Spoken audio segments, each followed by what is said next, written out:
Subscribe.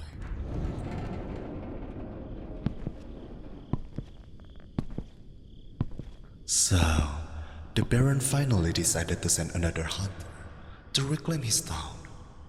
Did he? Just a single hunter. I'm surprised. I was sure he would given up after he sent 10 of you the last time. Did you see their marks hanging from the gate when you arrived? I specifically placed them in case someone like you came sniffing along. Perhaps I will add yours once I've ripped it from your neck. Oh, I see yours marks you as from the court of silver. That's interesting. I've met your kind before. Perhaps I will continue this game some more. What's wrong, Hunter? Have your eyes not adjusted yet? Can they not find me in the shadows? You hunters are all the same. You come with your charms and concoctions and things that those will be enough. But you all fall at the first hurdle. My guards protect me during the day, and so you all think to wait till sundown when they return to their families and leave my resting place unguarded. Then you come slinking through the shadows like a mouse playing the fox. With no sign of life, you think perhaps your quarry still slumbers, and so you slink deeper and deeper until you stand over my coffin. You raise your stake, hammer in hand, and slam it through the ancient wood of my bed, down where my dead unbeating heart rests. Then you move to open the lid, to cut free my head or stuff my body with garlic and silver. But it's empty. And then you realize it. You were being hunted the entire time.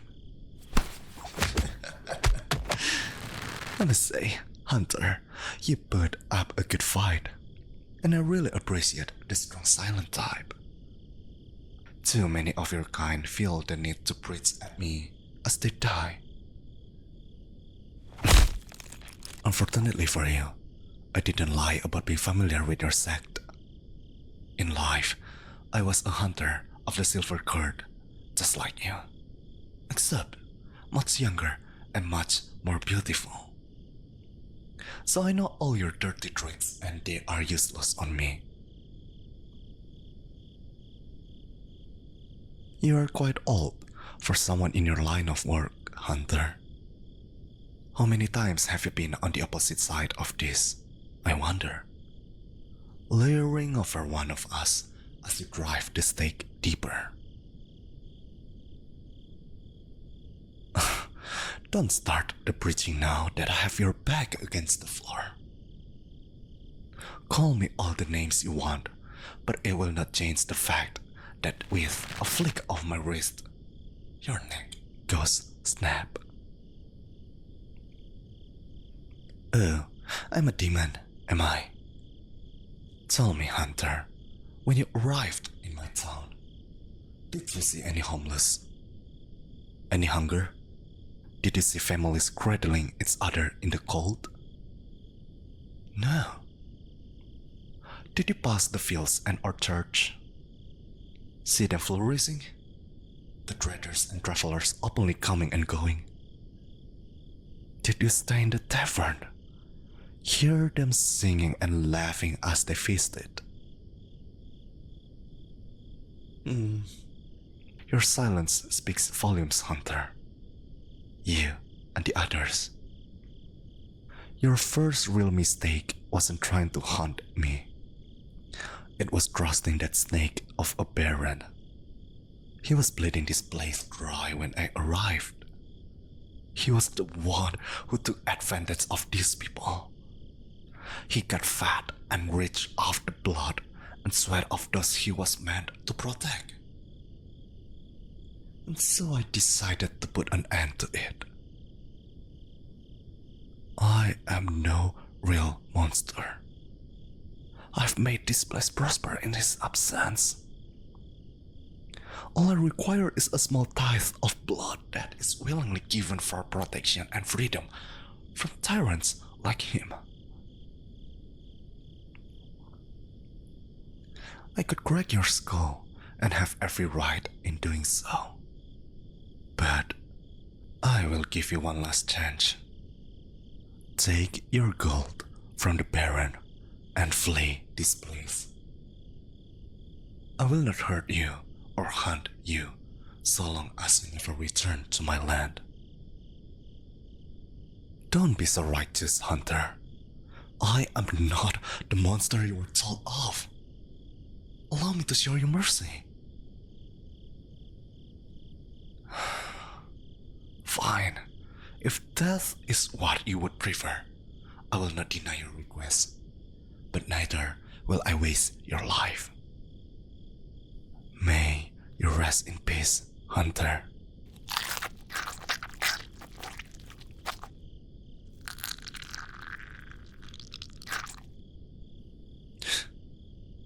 Where did you hear that name? Hunter. Darling? That's not you, is it? No, stay with me, darling. I need you to answer me. You cannot leave again. Not like this.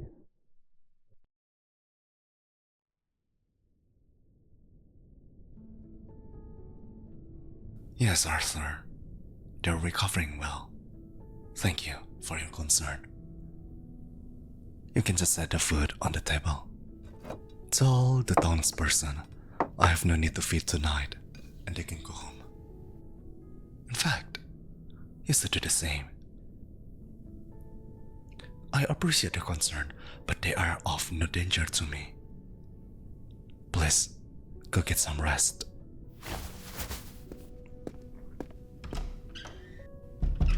Oh, you are finally awake. I see. You should eat and drink something. The act of feeding, it can be very taxing on people, darling. But you should be fine in a day or two.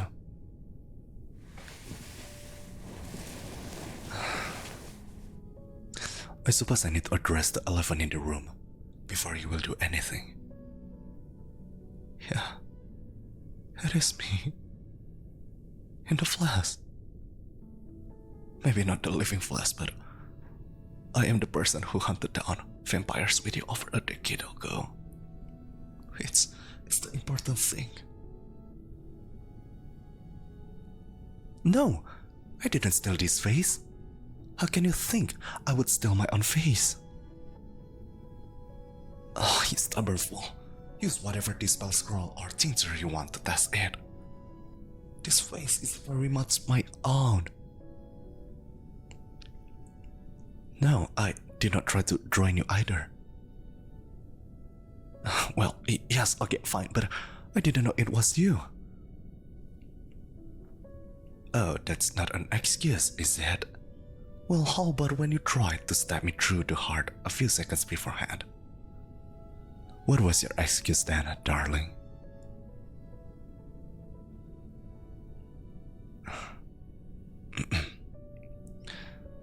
You must believe me somewhat at least.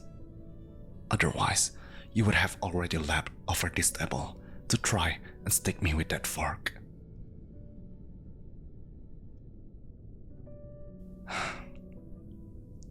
Can you at least say something? You know how much I hated it when you used to stare at me. Still as beautiful as the day I left.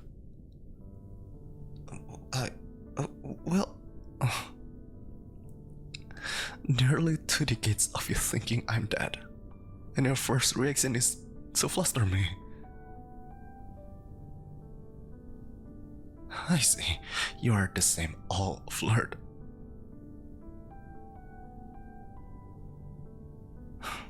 I'm not complaining though. Age has only seemed to enhance your looks. Those gray streaks in your hair, it suits you.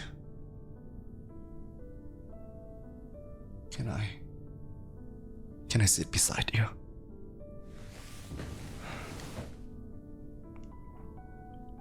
Thank you. I suppose we should talk about me being here. The obvious thing, I guess, is that I was turned for nearly 2 decades now. But you can see that. Yeah, it happened that night in the capital. When we went after the count, when he threw us both into the river. I had injured him badly, but his coven was decimated. He needed someone to care for him, so he turned me. The initial troll forced me to care for him for months, but with his resting place burned and a near fatal wound, he just ended up wasting away. Then I was left to wonder. I was lost. I barely felt myself. I moved from town to town. At first I tried to starve myself, to refuse the blood loss, but it's impossible. Then one night, I had an incident with a traveler as I wandered. After that, I became afraid I would do worse than hurt someone if I didn't feed. I chose the lesser of two evils and decided I would feed when the need and the chance arose. I can say with full confidence I have never killed anyone who was not aiming to do the same to me. No, darling, I do not deny my appetite may have harmed others, even scarred them mentally. But I never crossed a line I did not have to. Well, yes, taking this barony happened a few years past. I had spent most of my years on the move, even taking contracts for certain individuals who wished discretion. It worked well.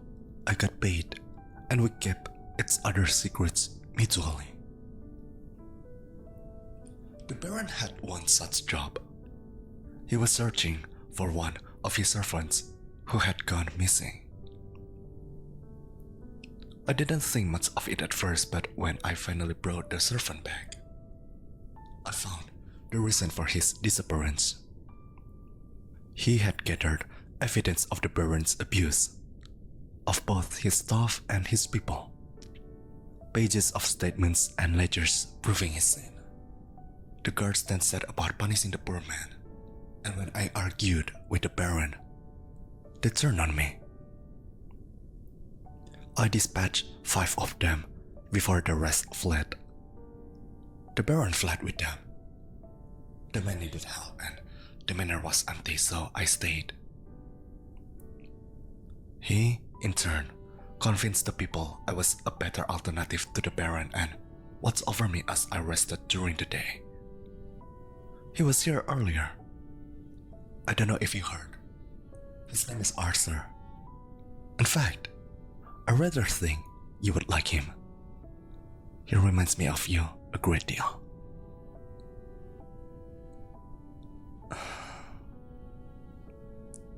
I did think of looking for you, but I worried.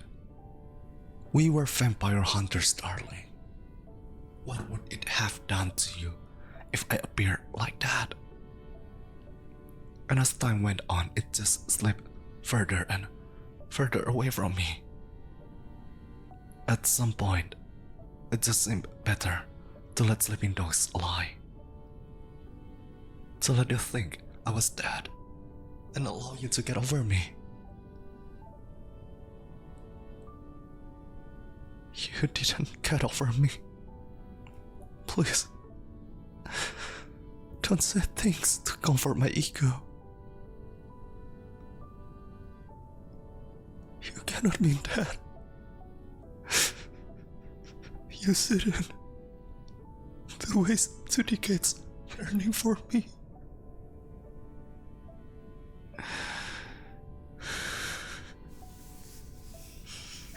You always did know how to comfort me.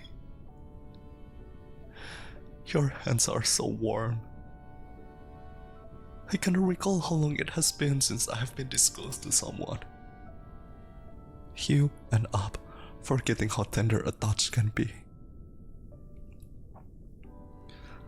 Please, darling, can I embrace you?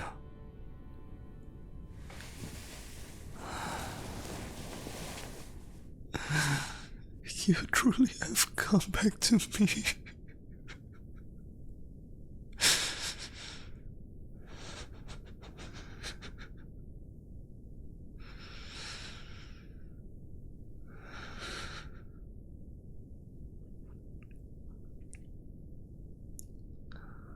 I will not say the years have treated you kindly, but your looks certainly haven't diminished.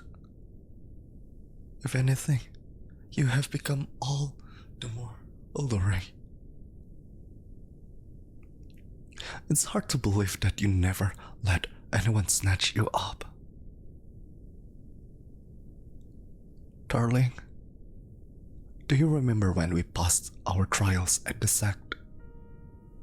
We celebrated in a room much like this, and when everyone else went off to that tavern on Smith Street, it was just me and you left, facing each other like this.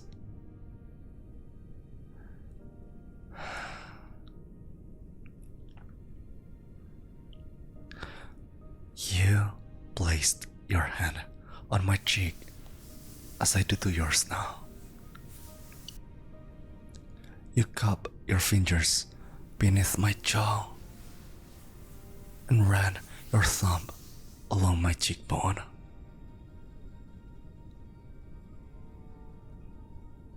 You then said I had the most beautiful eyes you had ever seen.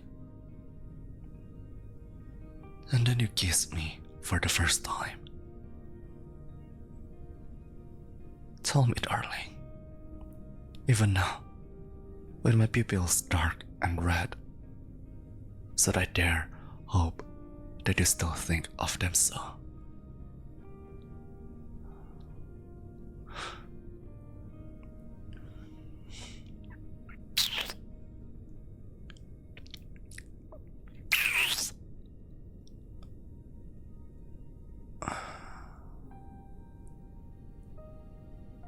Every day when I was forced to hide away in the dark, I spent hours thinking of that moment and every other that I had with you.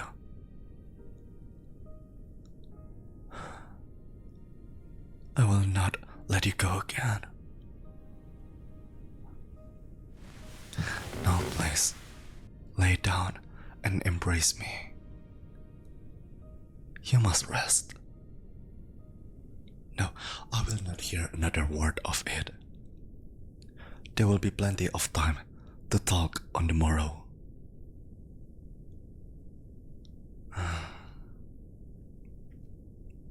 Rest well, my darling, knowing that you have me once again.